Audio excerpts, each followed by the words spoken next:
तो भैया जिस बात का हमें उम्मीद भी थी, थोड़ा बहुत ये भी था कि यार बारिश ने ना खेल थोड़ा मज़ेदार बनाने की बजाय खेल बिगाड़ दिया है, वही हुआ। आखिरी दिन हमारी उम्मीद तो ये थी कि शायद ये जो डे है, डे 5 होगा ना थर्ड टेस्ट का, ये अभी तक की बीजीटी का सबसे इंटरेस्टिंग दिन हो सकता था, लेकिन हो सकता था। बारिश ने कहा मैं कुछ और चाहती हूँ।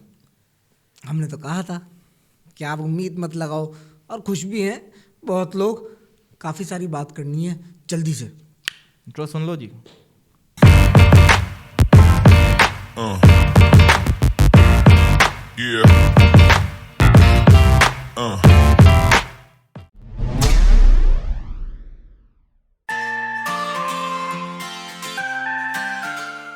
भाजी जैसा कि मैंने कहा कि ये वाला दिन, आज का लास्ट डे, बहुत ही इंटरेस्टिंग होने वाला था, क्योंकि ऑस्ट्रेलिया के पास तो भैया था ही बहुत कुछ पाने के लिए, लेकिन इंडिया के पास भी बहुत कुछ पाने के लिए था। बहुत कुछ। और जो मोमेंटम हम लेके जा रहे हैं ना मियाँ, अब मोमेंटम हमारी तरफ है, वो हमारी तरफ है बाजी। वो ऐसा मोमेंटम ना किसी और के पास भी नहीं है जो फिलहाल हमारे पास है। वो शब्दों का खेल हो सकता है खेले पैट कमिंस या और ऑस्ट्रेलियन खिलाड़ी, लेकिन वो जानते हैं अंदर अंदर भैया मोमेंटम अब किसके धोरो चला गया है। और कल नहीं की थी वो बात आज कहूँगा पाजी। आकाशदीप ने जो कल वो बर्दाश्त किया और फिर वो छक्का मारा, वो बल्ला किसका था? वो बल्ला किसका था? MRF का भी था। बल्ला था। और जी गिफ्ट किसने किया था? वो नुई थोड़ी ना MRF का बल्ला आ जा कमाना पड़ो। बिल्कुल जी बिल्कुल। मैं तो कह ही रहा हूँ कि जो भैया जो पार्टनरशिप हुई थी ना, वो शायद सीरीज टर्निंग पार्टनरशिप थी जी। आपने बिल्कुल सही सवाल पूछा था और सही बात देखी थी बाजी, ग्रेट। लेकिन उसके बाद जो मोमेंटम हमारे हाथ में आया है, और हालांकि आप में जानते हैं कि हमने कहा था कि ऑस्ट्रेलिया मैक्सिमम 10 ओवर खेलेगा और ऑस्ट्रेलिया ने 10 ओवर खेले।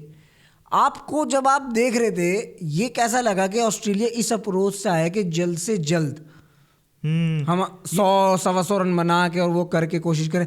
पाजी मैं आपको यहीं पीछे लेके जाऊंगा। वो ऑस्ट्रेलिया ने क्या शायद 400 साढ़े 400 रन मारे, वो शायद वहाँ पे डिक्लेयर कर सकते थे। 20-30 ओवर पहले डिक्लेयर कर सकते थे, 400 पे भी डिक्लेयर कर सकते थे ऑस्ट्रेलिया वहाँ पे, क्योंकि वो सब जानते थे। ऑस्ट्रेलिया की मीडिया जानती थी, ऑस्ट्रेलिया की सारे जर्नलिस्ट जानते थे कि यहाँ पे वेदर क्या है।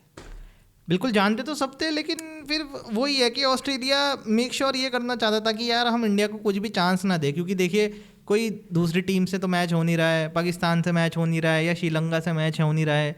अगर ऑस्ट्रेलिया को पता है अगर हम 450 मार रहे हैं तो इंडिया में भी दम है 450 या 500 रन मारने का। बिल्कुल दम है, लेकिन फिर वही बात होगी क्योंकि वो स्टार्टिंग से चलती हुई आ रही थी बारिश। आपका पहला दिन तो बारिश में धुल गया था। और मैं फिर कह रहा हूँ कि जर्नलिस्ट या जो भी जितने भी वहाँ एनालिस्ट कर रहे थे बैठ के, उन्होंने उनको बताया होगा कि बारिश है, हो सकता है वहाँ पे वो 20-30 ओवर ले लेते, कोई हार थोड़ी ना रही थी ऑस्ट्रेलिया। मैं ऑस्ट्रेलिया के पॉइंट ऑफ व्यू से कह रहा हूँ बात। वैसे तो अल्लाह का शुक्र है मैं बहुत खुश हूँ भाई। अगर हाँ बिल्कुल, अगर आप ऐसे कह रहे हो ऑस्ट्रेलिया के पॉइंट ऑफ व्यू से कह रहे हो, एक बात ये हो सकती है कि जब डे एंड हुआ था ना, जब मिचेल स्टार्क और एलेक्स कैरी गए थे, मेरे ख्याल से वहीं शायद एक वो चांस ले सकते थे डिक्लेयर करने का। अगली मॉर्निंग आए, फ्रेश बॉलर्स के साथ आए और इंडिया को शुरू से ही बैटिंग कराएं।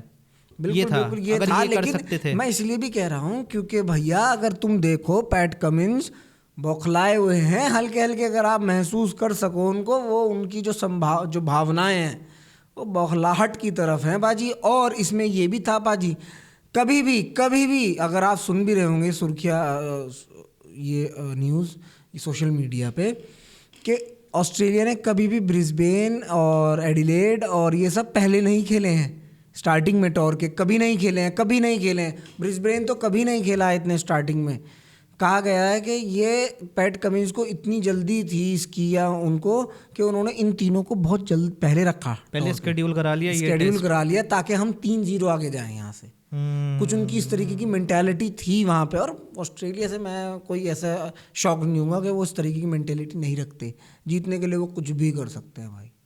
बिल्कुल ये बात तो है, जीतने के लिए कुछ भी कर सकते हैं। देखो इससे तो मेरे ख्याल से फिर वही है कि उन्होंने वेन्यू रख तो दिए, इससे इतना फर्क तो पड़ता नहीं आप वेन्यू कौन से पहले रख रहे हो बाद में रख रहे हो। नहीं, कंपैरेटिवली पाजी MCG सिडनी वहाँ बल्लेबाजी आसान है, एडिलेड और गाबा और जो हमारा पड़ता उसके मुकाबले MCG में और सिडनी में थोड़ी आसान है। इस लिहाज से मैं कह रहा हूँ आपको, और इसी लिहाज से उन्होंने ये करा है शेड्यूल, वरना क्यों किया उन्होंने आज तक? अभी तक तो हुआ नहीं था आज तक ऐसा, पहली बार किया है उन्होंने ऐसा। तो ये थोड़ा सा इसलिए वो है। थोड़े पैंतरे आजमा रहे हैं ऑस्ट्रेलिया वाले, ये तो है ही। क्योंकि जैसा मैंने अभी कहा कि जैसे वो आप डिक्लेरेशन की बात कर रहे हो, आखिरी विकेट पैट कमिंस कब गिरा था? 98 ओवर पे गिरा था जी। अगर उस टाइम आप ये लगा लो मिचेल स्टार्क ने कितनी खेली थी, 8-10 बॉल खेली होगी, तो ये लगा लो आप 99-100 ओवर भी लगा लो। उसके बाद अगले दिन आई ऑस्ट्रेलिया, तो वो 117.1 ओवर्स तक उनकी बैटिंग चली, यानी 17 से 18 ओवर आपने एक्स्ट्रा खेल लिया। और वहीं अगर आपको डिक्लेयर कर सकते थे तो मेरे ख्याल से वो बेस्ट अपॉर्चुनिटी थी कि आप उस दिन यानी डे 2 को एंड कर देते जी, और उस दिन आपको विकेट मिल जाते। मैं ऑस्ट्रेलिया के, फिर से हम कहेंगे ये ऑस्ट्रेलिया के पॉइंट ऑफ व्यू से है कि ऑस्ट्रेलिया से हमने मैच छीना है। अब जो मैच जीता हुआ था ऑस्ट्रेलिया 400 450 रन बनाने के बाद और इंडिया को ऐसी बुरी हालत करने के बाद, क्या आपको पता चल रहा है कि इंडिया के उठने के बाद क्या है, 13 ओवर में 4 विकेट गिर गए उनके, वो भी सारे ऊपर के। तो आप मानते हो कि ऑस्ट्रेलिया अंदर थी, ऑस्ट्रेलिया से वो मैच छीना है। इसीलिए मैं वापस वो performance, what a performance, what a follow on save by Jassi and. बिल्कुल बिल्कुल, क्योंकि ये बात जैसे हमने कल भी करी थी कि हमें पता था कि ऑस्ट्रेलिया अब क्या करेगी, भैया इन पे 193 रन की लीड है और जितना भी जसप्रीत बुमराह और वो उतारते वो तो उतारते, लेकिन ये लोग आते और जल्दबाजी में रन बनाने आते कि भैया जैसे ना कैसे करके 300 तक ले जाओ गाड़ी जितने जल्दी हो सके और डिक्लेयर कर दो अपना। लेकिन उतनी ही तारीफ करूंगा हमारे बॉलर्स की कि भैया उस काउंटर अटैक अगर ऑस्ट्रेलिया करने आई तो उसका जवाब भी इन्होंने भैया वही कहते हैं ना, ईंट का जवाब पत्थर से ही दिया। आप और हम तो ये सोच रहे थे कि 150 ज़्यादा बन जाएंगे शायद रन, वो अटैक तो होगा ही होगा, पर वो अच्छी खासी फैटी लग सकती है इंडिया को जैसा चलता हुआ था, क्योंकि टायर्ड होंगे हमारे। लेकिन आपने जो कहा कि वो भी कि भाई इंडिया ने बेहतरीन वापसी की भाई, आगे ही तो खोल दिए, वो मोमेंटम अपने धोरो कर लिया पाजी। एक बारी तो मुझे लगा था अच्छा क्या इनको भी 46-50 पे आउट कर देंगे, बिल्कुल 46-50 पे आउट कर देंगे। अब भैया थोड़ा समझ जाओ, इस मोमेंटम को देखो, अपना रखो पाजी। मैच में तो देखो मजा आया पूरा, बहुत कुछ घटा मैच, बिल्कुल बहुत कुछ घटा मैच में। मैं तो ये कहूँगा कि भैया एक आपको लक भी चाहिए होता है ना, शायद बारिश और शायद वो जो पार्टनरशिप हुई ना, ये दो चीज़ें हम कहते हैं ना लक की बात करते हैं, ये लक हमें यहाँ चाहिए था। और अब एमसीजी और जो एससीजी में मैच होगा ये लक अब हम शायद आपको भैया जो आप और हम सोचते हैं ना कि हमें वो इंडियन क्रिकेट टीम चाहिए, वो एग्रेसिव, वो उस पॉजिटिव अप्रोच वाला, शायद इन दोनों टेस्ट मैच में अब वो आपको वो टीम दिखेगी पाजी, 100% दिखेगी पाजी। बिल्कुल मेरा मानना तो ये है कि अगर हमारे बैट्समैन कोई और फालतू की गलती नहीं करते हैं या इन गलतियों से सीखते हैं, लेकिन तो वरना तो मेरा मानना है कि भैया मज़ा बिल्कुल आने वाला है। बिल्कुल बहुत मज़ा आने वाला है। मैं तो ये कह रहा हूँ मौजे ही मौजे है पाजी, और खड़का दो, लगा दो कि मुझे नहीं लगता पाजी अब कि जडेजा ही खेलेंगे बाकी, अब जडेजा के अलावा नहीं चलेगा कुछ। मतलब आप ये कह रहे हो कि आपको नहीं लगता कुछ चेंज होगा? कोई चेंज नहीं होगा, अब जडेजा करना भी नहीं चाहिए, यही टीम चलेगी अब जब तक चलेगी। करना भी नहीं चाहिए भैया, अब आपको एक अच्छा कॉम्बिनेशन मिल गया है ना, क्योंकि आपको क्या चाहिए था आखिरी में आगे जडेजा से उम्मीद थी कि जडेजा रन मार दे, जडेजा ने वो रन मारे हैं आके। और देखिए फॉरेन टूर्स हैं फिर भी इतना कोई फ़र्क पड़ता नहीं है एज अ स्पिनर की, आप चाहे वॉशी अच्छे हों या जड्डू अच्छे हों, ऐसा कोई फ़र्क पड़ता नहीं है। तो मेरा मानना भी, मैं आपकी साथ पूरी तरीके से सहमत हूँ, इंडिया को यही प्लेइंग 11 आगे लेकर जानी चाहिए। हाँ हो सकते हैं कि अगर कोई सोचने वाली बात हो तो शायद वो थोड़ा सोचें कि एक मीडियम पेसर थोड़ा एक्स्ट्रा ले जाएं। अच्छा उस सोच पे जा रहे हो आप कि भाई वापस वो 4 मीडियम पेसर और एक बैट्समैन, 5 आप प्रॉपर बॉलर ले जाओ, क्योंकि अगर आप नजर मारोगे तो दोनों टीमों के अभी सेट ऐसा बना हुआ है हम लोगों का कि हम लोग ना क्या करें यार, कोई अभी है ही नहीं ऐसा कि किसे हटाओगे आप। सबसे बड़ी बात यह है, हटाओगे किसे आप, सबसे बड़ी दिक्कत है आपके लिए कि आप हटाओगे किसे जिसके अंदर उसे लाओगे। तो this is very, Nitish Reddy ने इतना बुरा नहीं किया है कि आप उसे हटा दो। हाँ ये तो है ही, मैं कह रहा हूँ कि अगर एक पॉसिबिलिटी होगी सोचेगी तो ये सोच सकते हैं कि शायद 4 तेज गेंदबाज और एक 5 फिर रविंद्र जडेजा हो जाए। बिल्कुल प्रॉपर जाते जाते पाजी मैं ना बहुत खुश था, बहुत ज़्यादा खुश था कि वो जब विराट कोहली और वो स्टंप माइक से आवाज़ें आई वो हेड को आउट करने से पहले, जो उन्होंने वो एक सिराज से बात और वो रोहित शर्मा का सुना आपने कि वो क्रॉस सीम रहा, वो मुझे बहुत बढ़िया लगा। यही मेरी विनती रहेगी और आपकी भी आगे, भैया प्लीज़ ऐसे ही साथ रहो। और उसके वो विकेट के बाद जो वो बच्चे का एग्रेशन था ना, मैं तेरी क्या लगा, चल चल चल बाहर निकल, अरे निकल ना तू, वो सेक्सी लगा मुझे, उसने मुझे उठा दिया, मेरे लिए वो टर्निंग था, कहना यार आ गया कुछ मज़ा। अग्रेशन तो बिल्कुल विराट कोहली ऐसा दिखाता है ना, और ये ही चाहेंगे कि भैया टीम का इस तरीके से ही अग्रेशन हो, क्योंकि ऑस्ट्रेलिया में जाके ना आप चाहे कितना ही अच्छा क्रिकेट खेल लो, कितना ही अच्छी परफॉर्मेंस कर लो, लेकिन आपको अग्रेशन भी चाहिए। चाहिए जी चाहिए, क्यों नहीं चाहिए? बिना एग्रेशन के कौन सा स्पोर्ट खेल जाओगे आप? कोई स्पोर्ट नहीं खेल सकते, कुछ नहीं खेल सकते भैया। I am really sorry. वही कहा ना कि जैसे ईंट का जवाब पत्थर से, तो वो ऑस्ट्रेलिया को देना ही पड़ेगा। बिल्कुल देना पड़ेगा पाजी, बिल्कुल ही देना पड़ेगा। मतलब वो हेड का देख के ना वो सुकून मिल गया पाजी।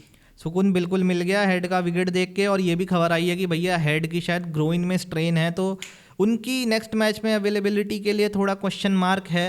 हम तो यही चाहेंगे क्वेश्चन मार्क पूरे टिक में ही हो जाए। क्वेश्चन मार्क जॉश हेजलवुड, ओ सॉरी जॉश हेजलवुड तो क्या नाम है, भारी हो गए, भारी हो गए, मुबारकबाद आपको। हेड की अवेलेबिलिटी पे कह रहा हूँ मैं। अब भैया हेड की टिक ही हो जाए क्वेश्चन मार्क की जगह कि भाई वो प्लेइंग 11 से ना वो हेड का नाम है ही नहीं, बैठा है वो। हाँ, उनकी खोपड़ी से पता नहीं है कौन सा तार खिंच गया यहाँ का, यहाँ से जाकर जो कनेक्ट हुआ, बस ऐसे ही रहे बस। सब तो फिलहाल कोई दिक्कत नहीं है। और पाजी इसी के साथ हेड रहे इस मैच के प्लेयर ऑफ द मैच, मुबारकबाद। बिल्कुल जी। और रिटायरमेंट लिया एक लेजेंड ने, तो मेरा मानना तो यही है कि एक इस वीडियो में शायद लेजेंड के बारे में बात करना उनके ट्रिब्यूट के लिए फेयर नहीं रहेगा। नहीं। उनके लिए फिर एक और वीडियो बनाएंगे, उसमें पूरे उनके करियर के बारे में बात करेंगे, उनकी इंपॉर्टेंस के बारे में बात करेंगे।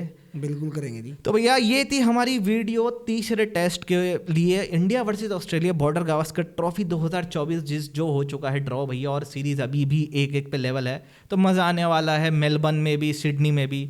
तो आप भी देखते रहिए, हम भी सीरीज पे नज़र गड़ाए हुए हैं। और मतलब अब ये मामला बहुत सटीक हो गया है।